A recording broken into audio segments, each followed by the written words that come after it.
Today లక్ష్మీదేవికి ఇల్లు ఎలా ఉంటే ఇష్టమో తెలుసా మీకు?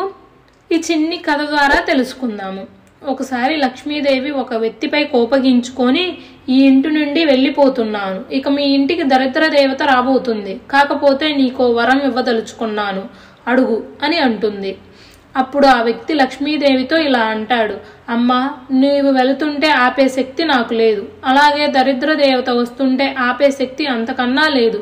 మీలో ఒకరు ఉన్న చోట ఇంకొకరు ఉండరు, కాబట్టి దరిద్ర దేవత వచ్చిన వేళ మా ఇంటిలో ఇప్పుడు ఒకరి పట్ల ఒకరికున్న ప్రేమాభిమానాలు అలాగే ఉండేటట్లు వరం ఇవ్వమని అడుగుతాడు. తదాస్తు అని లక్ష్మీదేవి ఆ ఇంటి నుండి వెళ్ళిపోతుంది.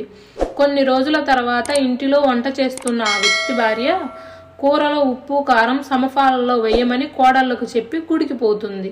కొంతసేపటికి చిన్న కోడలు ఉప్పు కారం కూరలో వేసి ఏదో పనిలో నిమగ్నమైపోతుంది.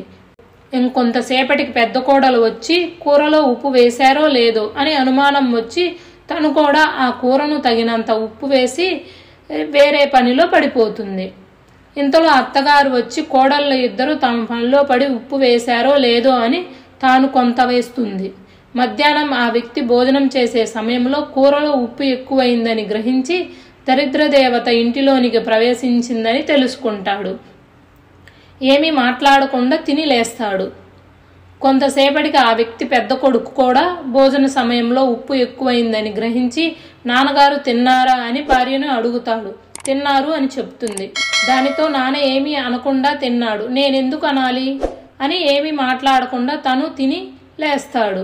ఇలా ఆ ఇంటి వాళ్ళంతా భోజనం చేసి వంట గురించి మాట్లాడకుండా ఉంటారు. ఆ రోజు సాయంత్రం దరిద్ర దేవత ఆ వ్యక్తి దగ్గరకు వచ్చి, నేను ఇక్కడ ఉండలేను, వెళ్ళిపోతున్నాను. ఉప్పు కషాయమైన వంట తిని కూడా మీ మధ్య ఏ స్పర్ధలు రాలేదు, మీరు ప్రేమగా ఐకమత్యంగా ఉన్నారు, ఇటువంటి చోట నేనుండను అని వెళ్ళిపోతుంది.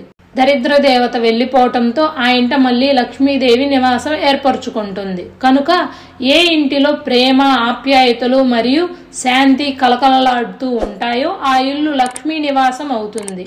ఈ కథ నచ్చితే లైక్ చేయండి, షేర్ చేయండి, సబ్స్క్రైబ్ చేయండి. మరిన్ని ఇలాంటి కథల కోసం మా ఛానల్ని సబ్స్క్రైబ్ చేయండి.